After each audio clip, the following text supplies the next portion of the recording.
Thank you, Stefan. It was a great presentation.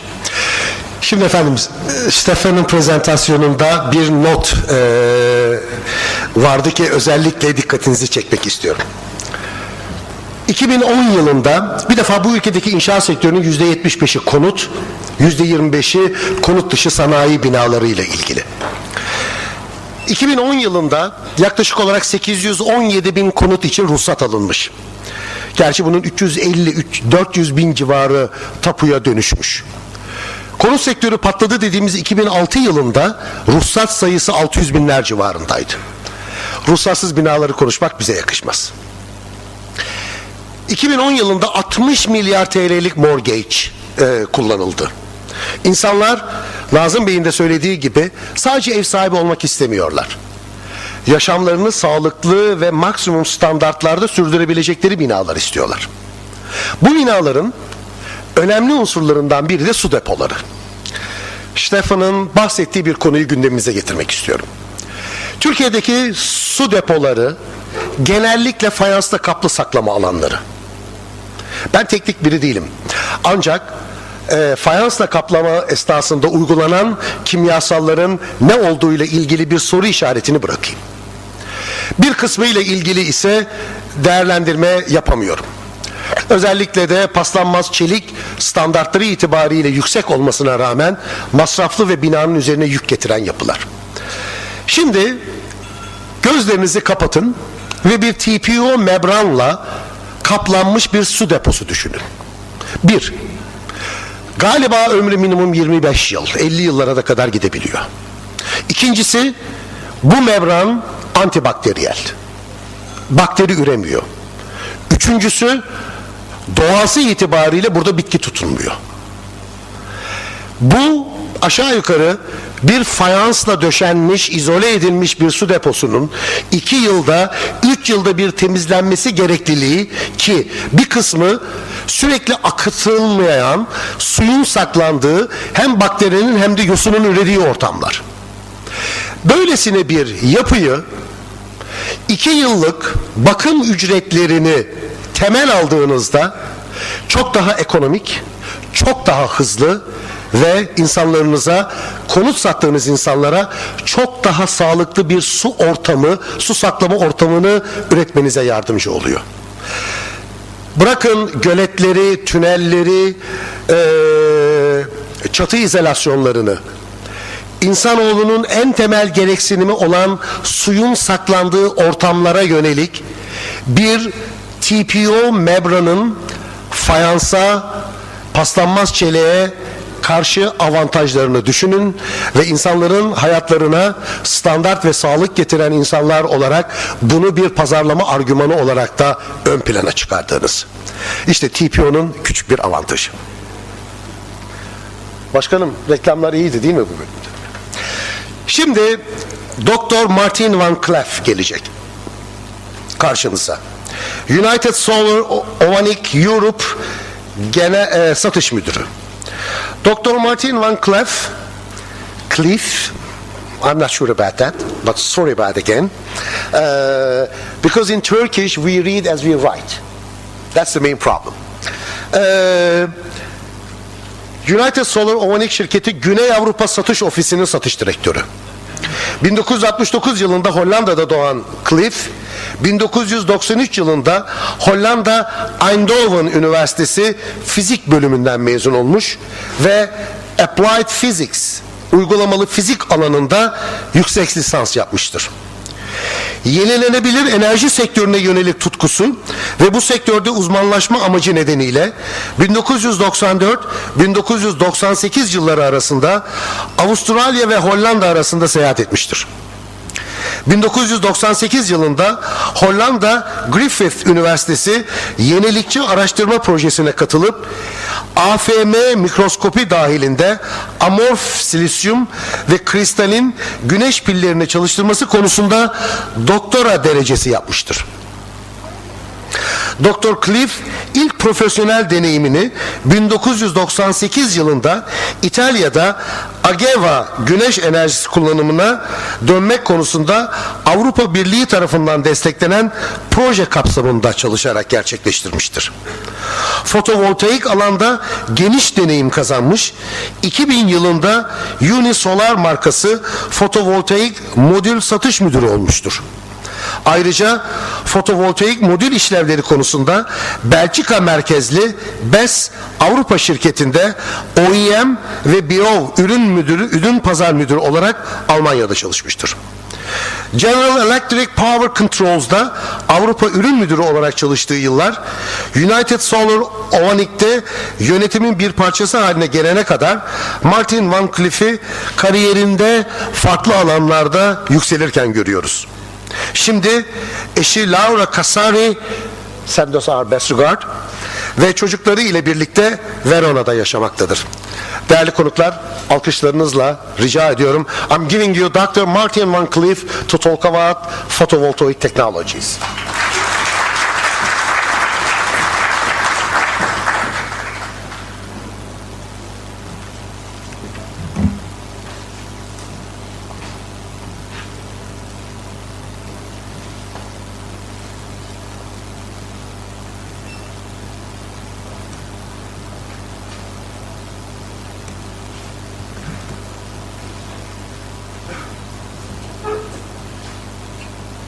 Hello. Hello. Okay. Thank you very much. Thank you for inviting me, Nazim. Thank you for inviting me, Irfan, to talk about something which might seem the future, but is closer than we all think. Even though today it's not a very sunny day. I was surprised actually to find rain here in Istanbul, but I think the rest of the year you're very much blessed with lots of sunshine, and I would like to introduce the product that we have developed over the last decades, mainly in the US but also in Europe, and which we are launching today together with Multiplan. My name is Martin, just call me Martin, that's easier. I'm Dutch, I live in Italy, and I take care of the sales and product launches of several of our customers, mainly in Southern Europe. The start of the presentation will be a short introduction of our company and technology. Then actually the main part of the presentation will be why do we install solar systems on roof? Does that make sense? What is the benefits? What are the difficulties? It's something which surely here in Turkey is a new subject, and I would like to highlight that, especially with a project which is still under construction right now, but really highlights what can be done even on a very large scale with photovoltaic systems on a roof. Then obviously I want to highlight what are the potential for the Turkish market and finalize with some conclusions. First, Unisolar, which is the brand name, is part of a larger group which is called Energy Conversion Devices. This is a private laboratory founded 50 years ago, also in Michigan, just close to where Dow was grounded. And there a whole type of different technologies have been developed and patented by the founder, which is Stanford Ovchinsky. He has done research mainly in solar applications, and there we have Unisolar as a global leader in the production of flexible thin film laminates. And we have all different type of new applications and material science which are related mainly around energy storage, such as in batteries. We hold the basic patents for nickel metal hydride batteries, which are now used in electrical hybrid vehicles such as the Toyota Prius. We have technologies around storage of hydrogen, fuel cell technologies, and some other information technologies. 85% of our turnover, however, is generated inside the solar division, where we have Unisolar, and we have recently acquired a company, American-German company called Solar Integrated, which does turnkey jobs for very large projects and for large customers. As I told you, Unisolar is the brand name. They are 100% subsidiary of Energy Conversion Devices. It was founded in 1990 and we have about 22 years of history. Here you can see the investment that we did. It's a bird's eye or a fish eye picture of our manufacturing facility in Detroit, Michigan, where the flexible solar cells are made completely under vacuum process. It's a very complicated process, took us 15 years to develop, but we have mastered it, and now we are in full-scale commercial production with an annual production of about 150 megawatt per year. Let me immediately transform that into square meters, which is more obvious terminology for the roofers here. That's about equivalent of 3 million square meters of photovoltaic laminate. We have installed in over 20 countries about 500 megawatts of our product. That is equivalent to about 10 million square meters of photovoltaic laminate. The whole technology is protected by about 150 patents around the basic functioning of the solar cells and the manufacturing technology. How is the manufacturing process? So you saw that big vacuum deposition line. This is this part here. This is all located in the US. Actually, we start off with a stainless steel foil, which 6 rolls of this, 2.5 kilometers in length, are going through a vacuum deposition process. And in that process, with the assistance of a plasma, we deposit so-called semiconductor layers. Actually, we show here 3, but in total there are 12 semiconductor layers, ultra thin. The total thickness of the cells are less than 1 micrometer of thickness, so less than, let's say, half of a hair of a human being. And these 12 layers, they form 3 solar cells which we have layered on top of it. We call it triple junction.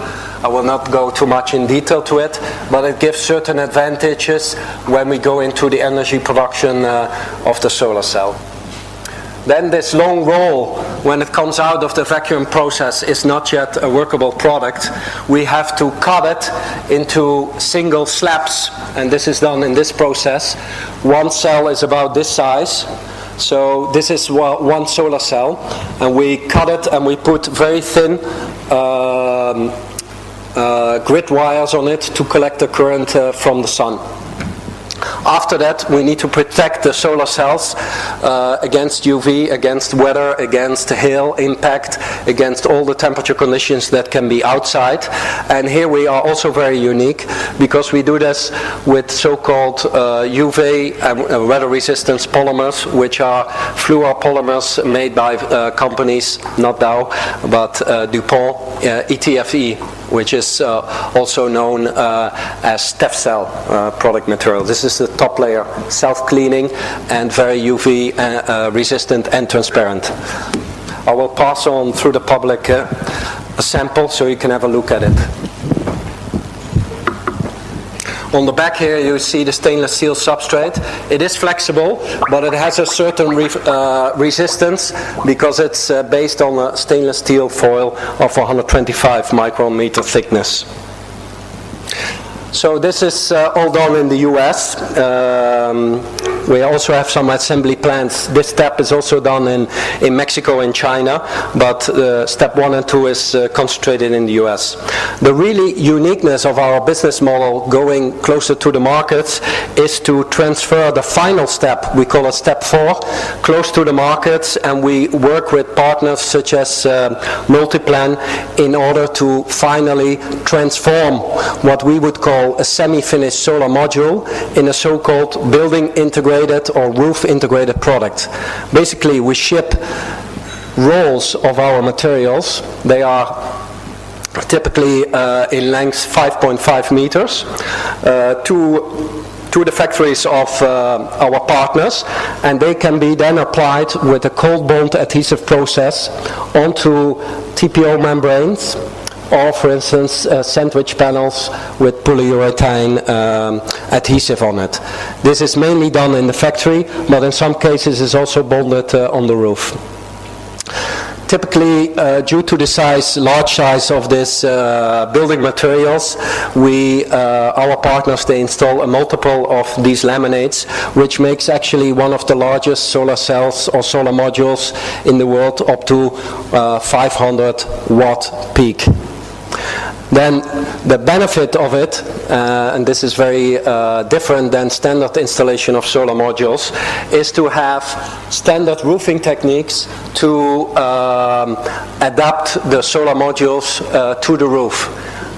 It not only looks aesthetically as a normal roof, it has also very good functionality, because it does not penetrate roof. I will come back to that later. Then why are we installing the solar modules on the roof? Why don't we use all the agricultural lands that we have around us and just use some steel structures and ballast structures in order to point the solar modules directly to the sun? Well, basically this is what young emerging markets are doing. It was done so 30 years ago in Germany. It was done so in Spain, for instance, in other countries around the globe. But basically more mature markets are diversifying towards integrating the solar modules into the roof. Why? Because there are certain advantages linked to using or generating the electricity actually where you have a consumption. If you have a large solar plant ground mounted, it needs to be grid connected, then transported to another place, and then transformed back to low voltage again, and can then only be used. So there are transmission losses, there are extra costs involved. So governments, what we see in Europe, are promoting more and more the rooftop systems to install solar modules on it. I've tried to summarize this in this slide. So basically, if you look on the worldwide market, you can see that about 40% of the systems were installed still on the ground, but already 64% were on the roof, so-called rooftop systems. And there's a trend that ever more solar systems are installed on roofs, and they can be installed in a way just building applied, like you see here with some different tilt than the actual roof, or they can be so-called building integrated, where the roof installation process and the solar installation process is done in one single step, which is actually the business model that we are promoting mostly here in Europe. Let me give you now an example of a rooftop system. It's actually the world's largest rooftop system, which is today built in around Naples in Italy. It's a very interesting project. It's a large logistic site, 60 buildings. It's huge. Here you can see all the building. It's a logistic center. This is actually a famous building by the architect Renzo Piano, the famous Italian architect. He built actually a copy of the Vesuvius. This is a shopping center which should resemble the Vesuvius volcano, and it's called Vulcano Buono. It's actually covered with TPO here, and then made a green roof with the same plants that grow on the volcano, but that's a side story. The solar is obviously not installed here, but on the flat roofing around it. Here you can see some more data of this project. We're talking about 2 different macro areas with a total of about 3 million square meters of land area and about 660,000 square meters of roofing, which a total of 25 megawatt, so that is 25,000 kilowatt peaks are installed on 66 individual buildings. all this solar power can generate 33 million kilowatt hours of clean energy per year, which covers about 90% of the energy demand of this whole site, which is equivalent of 30,000 average household energy consumption. One important parameter, and we'll come back to that later, is the specific yield. How much actual energy output can I generate in Italy on a flat roof in central Italy, let's say, with 1 kilowatt peak of photovoltaic power, and this specific number is listed here.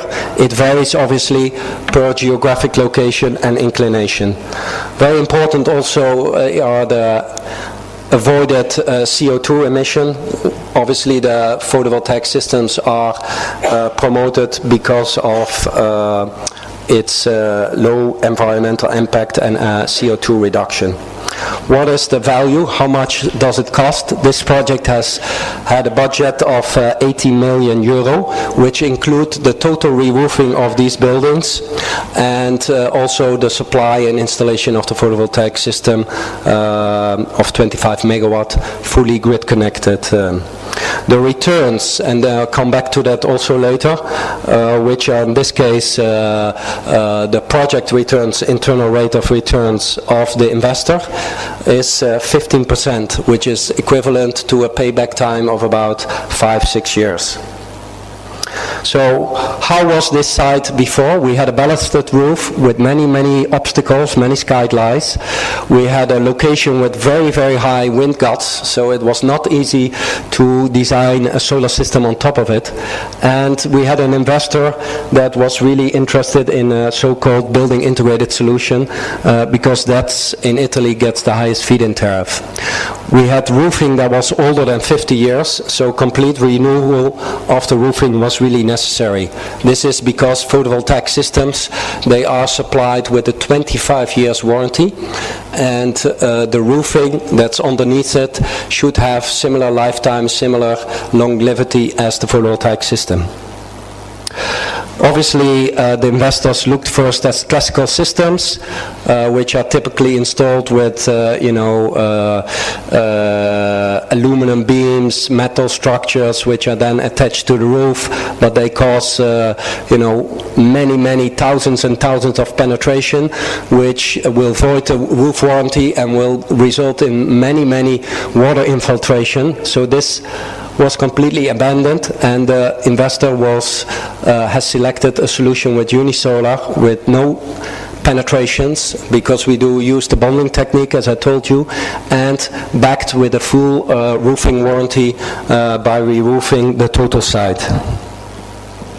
And there were also some metal roofing on the same site. Not all of them were made of membrane roofing, and also here we have used the building integrated solution, which gives full roof access compared to standard glass-based modules, which might result in breakage and limit the roof access which is problematic for the maintenance. Here are some of the semi-finished installations. You can see there are anyway some spaces where we could not put the solar, but still in total this has been an extremely big project invested by the largest utility in Italy, Enel, which has now a green division, which is called Enel Green Power. They made all this investment, and they have offered free of cost to the owners of the roof the re-roofing and some roof rent as well. So it's really a win-win situation, both for the rooftop owner and for the investor. Now let's look in Turkey. So I just explained here we were at Naples, which has an irradiation which is identified here with this orange color. The more reddish it gets, the more solar sunlight you have, obviously. So obviously the same photovoltaic power would generate about 30-40% more output here in Southern Europe compared to Northern Europe, compared to, let's say, England, UK, Netherlands and Germany. Interestingly, the profitability of these systems is not at all linked to the irradiation of the specific country, but really compared to what incentives are the local governments offering for photovoltaic systems, for grid-connected photovoltaic systems.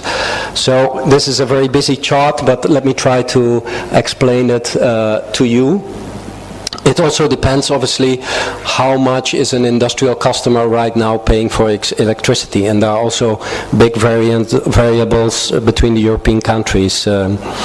What we can see is that Germany, which is really with a program already for more than 10 years, has the largest installed photovoltaic power. We are talking here about 18 gigawatt of photovoltaic power already installed. 18 gigawatt is something similar like 180 million square meters of photovoltaic systems installed, let's say for 80% on 90% on roofs. They have a feed-in tariff, a kind of remuneration that you can get if you produce photovoltaic power, which is equivalent to 30 euro cents per each kilowatt hour that you produce in Germany. With these parameters and with the irradiation that you have in Germany, you can generate project return of something like 6-7%, which is equivalent, I would say, to payback time of something like 9-10 years. In other countries, such as in Italy, despite it has much more irradiation, you have actually a higher irradiation feed-in tariff, which means the profitability with the same system prices, because solar modules around Europe are more or less costing the same. There are small difference, but with the same system prices and a higher feed-in tariff, you can get a higher project return in Italy compared to Germany. But still, German market is the number one market in Europe. Italy is the second. Then Spain and France are number 3 and 4. Let's go to Greece and maybe also Turkey. In Turkey, unfortunately, there is the lowest feed-in tariff right now. But what I'm hearing is that the government may consider, especially for rooftop applications, a little bit higher tariff rather than ground mount. So also in all of Europe, the tariff for ground mount systems are about 30 to 40% lower than at the tariff for rooftop systems. So there's really a differentiation between rooftop and ground mount.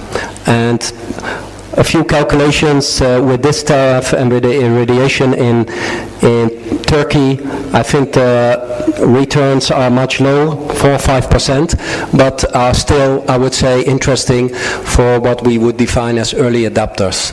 Early adopters are people that are very sensitive to clean energy production and to the environment, and are willing to accept, let's say, a longer payback time than normal investments would do. Then which would be the best roofs for solar plants? Obviously, where there are large roof areas available, such as logistics centers, but also manufacturing halls. We have installations on shopping malls, distribution centers, airports. We have done several ones, also because of the low reflectivity of our product. Football stadiums, I will show a few examples later. And schools, hospitals, and I've also heard that residential social housing could be an interesting application due to the higher electricity prices here in Turkey for residential. A few examples how our product looks on TPO. Our sister company, Solar Integrated, has done a few projects like this one. It's about 35,000 square meters of roofing with solar on top of TPO in France. Another one in France, about 20,000 square meters, this one. Realized, I think, 3 years ago. We have done a site of Airbus, and we are doing right now, we are preparing, we have won an order also for Boeing in the US. Obviously my colleagues in the US are also very active in promoting solar on the other side of the ocean. maybe also an interesting application, and Nazim came to visit it 2 years ago, is on landfills. Usually landfills are covered with HDPE liners, but we have covered also a landfill with a TPO membrane, which accommodated about 1 megawatt of photovoltaic power of solar use. And obviously, if on a landfill there is a slope oriented somewhat favorable towards the south, you may cover it and use, let's say, an unused space and transform it into an energy production power plant without using agricultural land. So maybe some conclusions. I think I'll try to demonstrate that rooftop solar power plants are an alternative and are the future. Governments are realizing that and are giving higher feed-in tariffs for rooftop, especially for building integrative systems. We hope Turkish government will follow soon as well. It can use unused space and have energy consumption at the place of production. It can generate additional income and cost reduction for the rooftop owners. It can anticipate a renewable of a roof, where maybe a rooftop owner says, I want to wait another 4 or 5 years, but due to the feed-in tariff, he may decide to do it 4 years earlier and renew the roof and put solar on it. So there are various additional applications. So I would say, even though the market is still very young, I would say to all the people here, try to start now to be ready for tomorrow, and start investigating this very attractive market, which will be here very soon, sooner than you think. Maybe one final, just quick, some applications in bird eye views. I think always gives a good overview how systems may look like. Here we are in Spain, for instance, on metal roofing. This was 4 coke sites in Italy we have done last year. On Volkswagen plant in Germany. A complete new factory expansion in Italy. Trade shows. Toyota distribution center in Belgium. Trade show in Italy. Curved roofing obviously is more typical for Italy, but I don't know if in Turkey you have such type of roofing as well. The landfill I already showed you. Bus. Football stadium, metal roofing, port facilities, and you go on. So you have still a lot of roofs to cover in Italy. Plenty of opportunity. Thank you.